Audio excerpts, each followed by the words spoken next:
Saludos cordiales a toda la comunidad que está pendiente al contenido de este canal. Hoy vamos a hablar un poco acerca de los errores más comunes que cometemos nosotros los docentes al momento de impartir nuestra clase. Cuáles son esas acciones que debemos evitar y vamos a darles también unas cuantas recomendaciones para que ustedes las tomen en cuenta. Les adelanto que toda la temática que vamos a tratar el día de hoy gira alrededor de mantener la atención del estudiante. Por esta razón he creído conveniente mostrarles esta tabla que muestra el promedio de concentración en minutos que tienen los estudiantes de acuerdo a la edad. Entonces usted puede darle pausa al video y ver en detalle cada uno de los datos que tenemos aquí mostrados en la tablita, o puede ir a la página en donde sacamos la información, a la fuente de donde salió esta información, que está mostrándose también en la parte inferior derecha de la imagen. Entonces, vamos a hablar un poco acerca de esta tabla de concentración, que me parece una referencia súper importante de conocerla para poder planificar nuestro trabajo dentro del aula de clases. ¿Por qué? Porque supongamos que usted tiene un grupo de chicos de 8 años de edad, que si no me equivoco está en cuarto de básica. Entonces, según esta tabla, dice que estos niños de 8 años tienen un promedio mínimo de 16 minutos de concentración y un máximo de 40 minutos. Entonces trabajemos con el promedio mínimo, 16. ¿Sí? ¿Cuánto dura una hora de clases? 40 minutos. Máximo 45 minutos. Entonces, si nosotros tenemos con este grupo de chicos de 8 años un mínimo de 16 minutos en la que ellos van a estar totalmente enfocados en aprender, ¿verdad? Entonces debemos aprovecharlo. Por eso creí indispensable mostrarle esta tabla, porque la vamos a utilizar como referencia para poder aplicar las diferentes estrategias con el fin de cumplir con el objetivo de la clase, ¿verdad? Que obviamente está plasmado en la planificación. Entonces, si usted tiene, por ejemplo, un grupo de 10 años, que estamos hablando de un sexto de básica, tiene un mínimo de 20 minutos de concentración de los chicos y un máximo de 50. Entonces vamos a trabajar con esto, ¿no? Vamos a trabajar con esto para poder salir avante en este proceso de enseñanza. Listo. Ahora sí entramos en materia. El primer error que cometemos es la monotonía. ¿Sí? Entonces, la monotonía es más de lo mismo o lo mismo de siempre.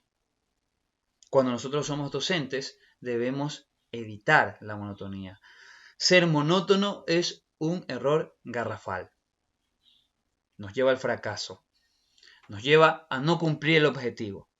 Entonces, debemos evitar esta monotonía a como de lugar. Dentro de esta temática de lo monótono, vamos a hablar de la mirada, la voz, los gestos y el desplazamiento. Vamos a ver cuál es el error y vamos a darle las recomendaciones respectivas. Entonces, hablando de la mirada, por ejemplo, hay un error que se comete que enseñan, ¿verdad? Una clave, por así decirlo, que si usted está al frente del auditorio, debe, para no perder la concentración de lo que está hablando, usted debe mirar a un punto fijo al fondo de ese auditorio, de ese salón de clase. Y eso es un error. Usted lo que tiene que hacer es, con su mirada, recorrer todo el salón, en primera instancia. Y luego establecer contacto visual, ya sea con un grupo de estudiantes o con un estudiante específico. Entonces, el contacto visual que nosotros mantenemos con el grupo, con el contexto del aula y con un estudiante en específico va a hacer que nosotros mostremos seguridad, mostremos aplomo. Resulta que las personas somos muy perceptivas. Se nos hace fácil tener una percepción y crearnos un juicio de alguien con solo observarlo. Entonces, partiendo de aquello, a través de nuestra mirada, la percepción que va a tener el estudiante de nosotros es una percepción positiva. Si nosotros hacemos contacto visual, ellos van a percibirlo de forma positiva. Y eso va a facilitar nuestro proceso de enseñanza y aprendizaje. Recuerde que usted como docente hacia los estudiantes debe establecer un vínculo. Y el primer paso para establecer un vínculo es este contacto visual. Segundo, la voz. Aquí tenemos dos temáticas: la tonalidad y la vocalización. Una tonalidad adecuada y una vocalización correcta. Entonces, el error. Bueno, hablando de tonalidad, vamos a hablar del volumen de la voz. Una cosa es mantener un volumen de la voz suficiente para que llegue a todo el auditorio, a todo el salón de clases, mientras los chicos están en silencio. Entonces, ni muy baja ni muy alta. Pero yo voy un poquito más allá. Cuando hablo de tonalidad, estoy diciendo que, bueno, sí, tenemos un volumen adecuado, ¿sí? Un tono adecuado de la voz. Pero vamos a jugar con eso. Porque recuerden que estamos girando alrededor de mantener la atención del estudiante. Entonces, de acuerdo al momento de la clase, nosotros podemos elevar la voz, o bajarla, o hacer silencio, y luego continuar. Entonces, no es lo mismo que alguien esté explicando el proceso de la fotosíntesis y diga que a través del sol llega la luz a las hojas se encargan de emitir dióxido de carbono, luego transformar en oxígeno. Si alguien está explicando de esa manera tan monótona, estamos hablando de la monotonía, ¿verdad? Obviamente va a perder la atención del estudiante. Pero si la misma explicación la realizamos de una manera distinta, jugando con la tonalidad, y elevamos la voz, y hablamos del sol, y luego hacemos un silencio. ¿Y qué pasa cuando el sol, la luz del sol llega a la planta? ¿Cuál es el proceso? Entonces es diferente. Esa forma de hablar hacia los chicos hace que sus sentidos se agudicen y no pase lo contrario. Cuando alguien habla de manera monótona, sin cambiar la tonalidad, con el mismo volumen siempre, ¿verdad? Lo que hace es arrullar al estudiante. Y el estudiante se queda dormido, prefiere conversar, prefiere mirar a otro lado y perdemos la atención. Entonces, juegue con los tonos de la voz, de acuerdo al momento de la clase. Elévelo, bájelo, manténgase en silencio. Un silencio de 2-3 segundos hace que el estudiante, si está distraído, gire, vuelva a mirarlo para ver qué pasa. Entonces, a eso me refiero yo. No solamente un volumen de voz adecuado. Y, bueno, la vocalización correcta. Si nosotros tenemos problemas de vocalización, se va a notar, ¿no? Un poco se pierde ese hilo de conversación que puede usted tener con el estudiante. Entonces, estas dos temáticas, la tonalidad y la vocalización, son súper importantes. Vamos a jugar con eso con el fin de mantener la atención de los chicos. Vamos con el desplazamiento. ¿Cuál es el error? El error es quedarse parado, estático, en el mismo sitio. O sentarse en el escritorio y no moverse de ahí durante todos los 40 minutos. Error. No se quede parado.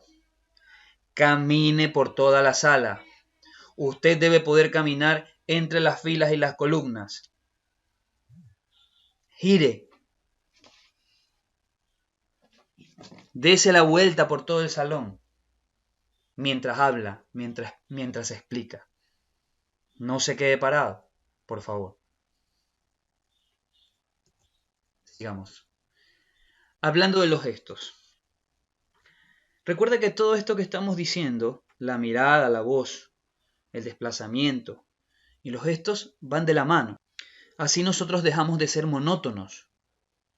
¿Sí? Vamos a conectar todas estas situaciones.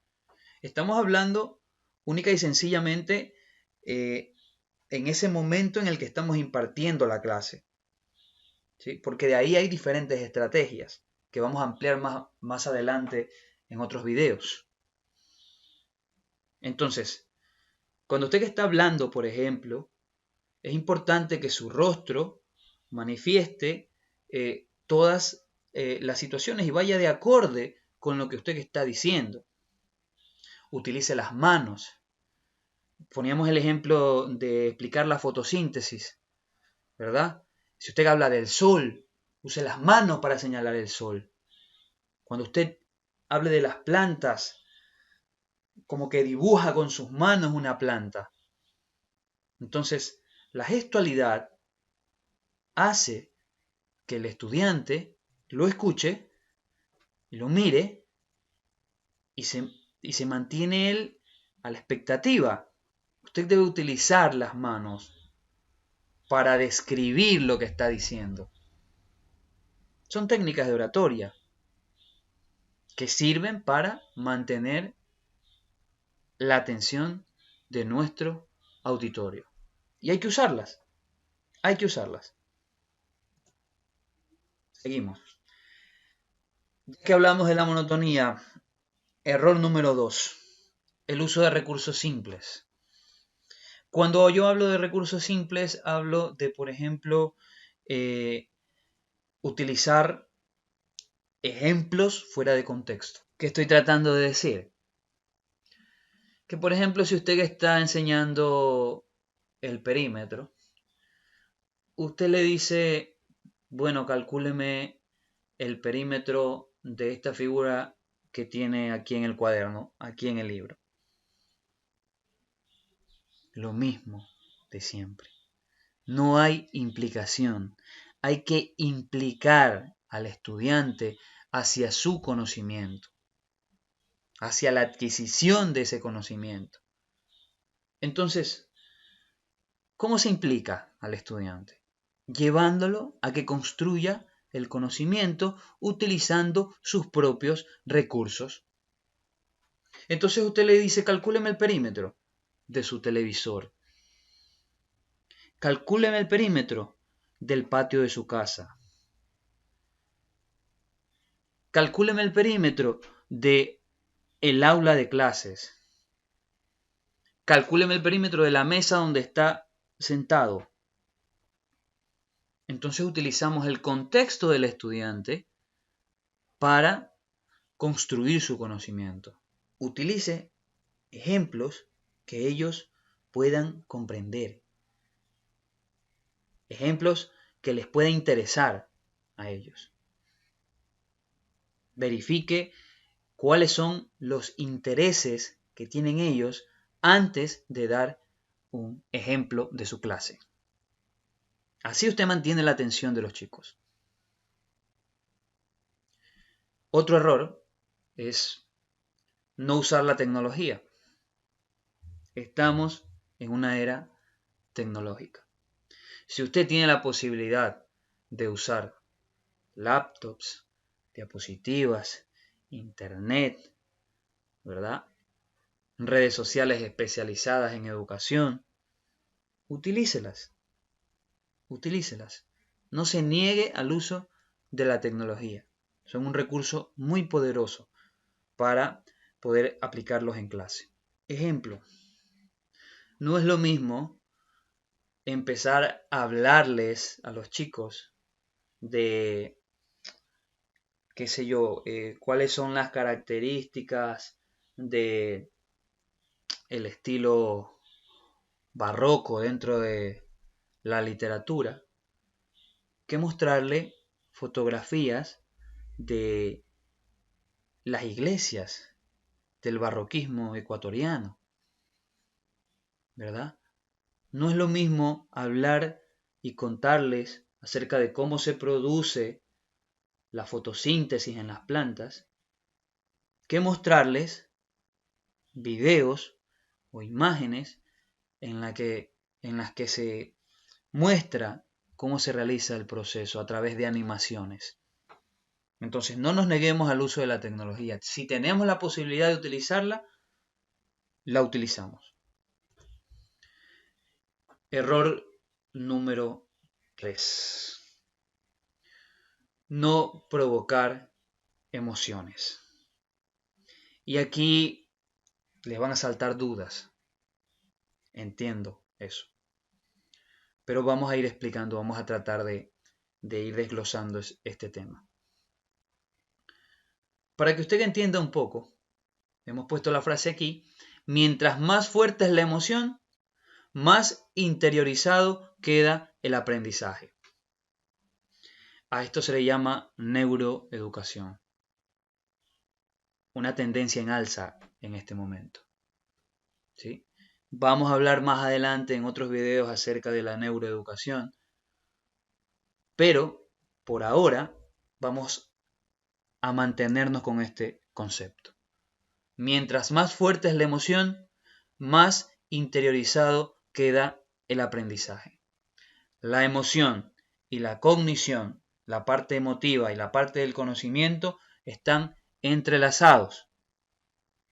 Entonces, ¿por qué cree usted que los niños de inicial, de los primeros años de escuela, cuando están empezando a aprender, aprenden cantando?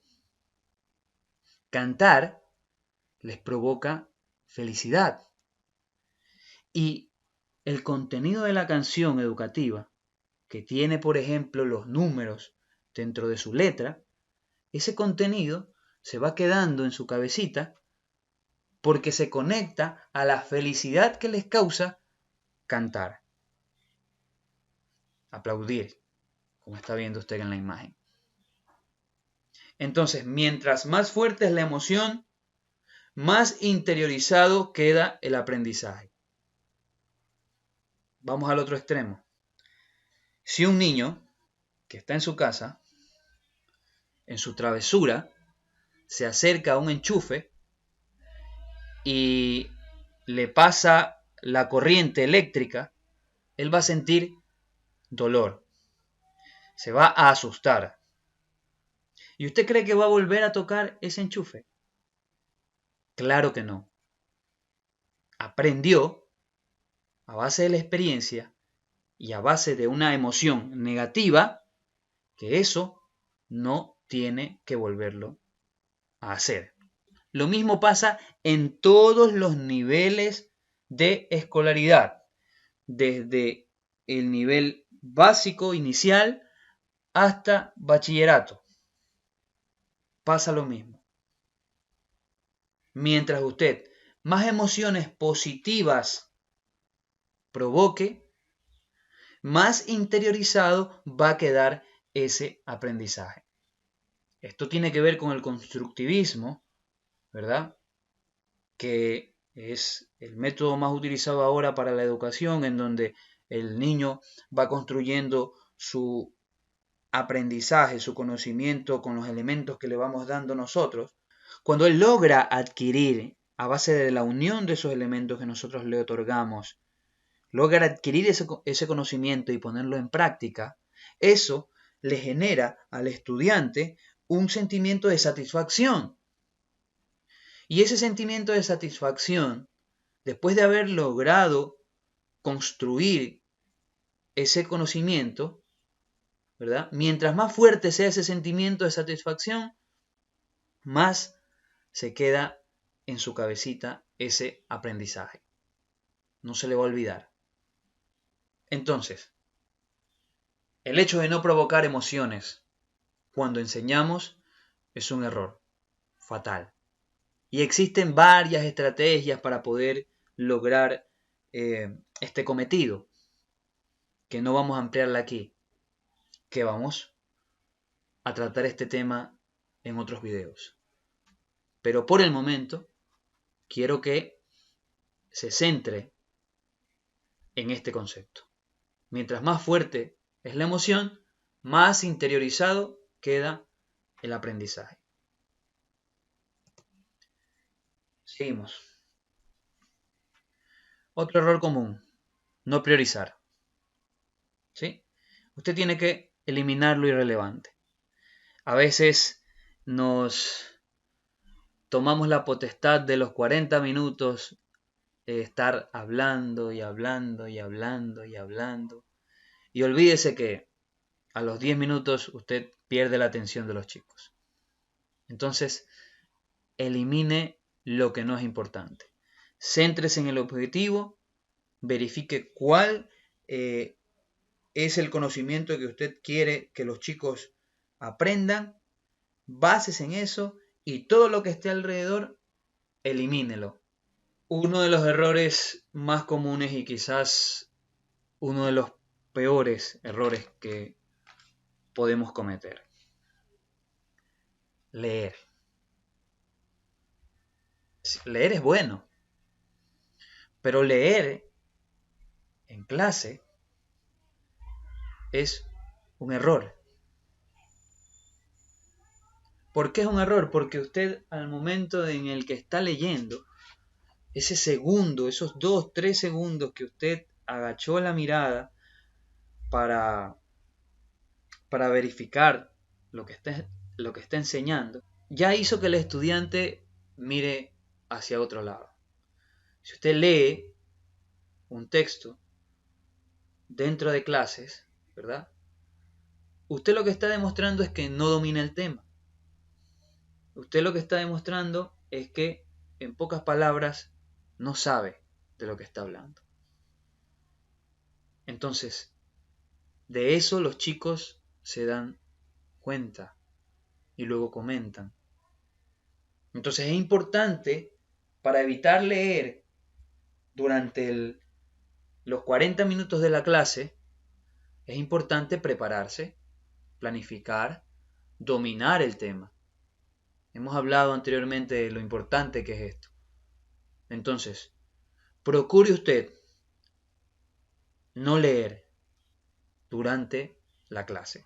Aquí habla de las diapositivas con demasiado contenido, ¿no? Si usted se da cuenta, aquí tenemos poquísimas palabras dentro de todo este video que hemos puesto. Tenemos muy pocas palabras. Entonces, imagínese usted una diapositiva en la que tiene todo un concepto, todo el espacio lleno de letras. Y usted se pone a leer de paso esas letras. O hace que los chicos lean esas letras, esas palabras. Es un error. No lo cometa. Si va a usar diapositivas, utilice palabras claves. Vamos a hablar también en otro video acerca de eso, de lo importante que son las palabras claves. Pero no se extienda en los textos. Y bueno, para ir finalizando, lo más importante que para mí es ser docente, ¿verdad? Para las personas que están aspirando a esta profesión y los que ya estamos laborando, ¿verdad? Lo más importante es, usted tiene que ser el profesor que usted siempre quiso tener.